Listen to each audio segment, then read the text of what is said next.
আমার সাইকেলে কখন হবে? সন্ধ্যে 7টার মধ্যে হয়ে যাবে।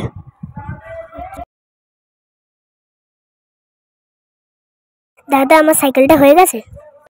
হ্যাঁ হয়ে গেছে, নিয়ে চলে যাও।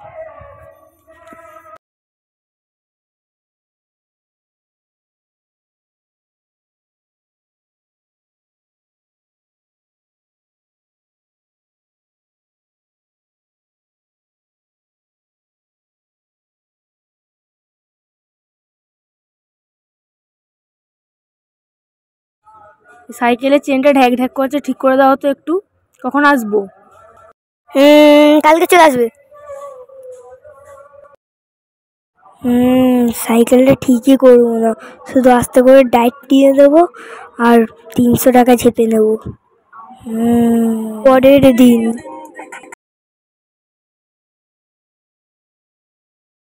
হয়ে গেছে?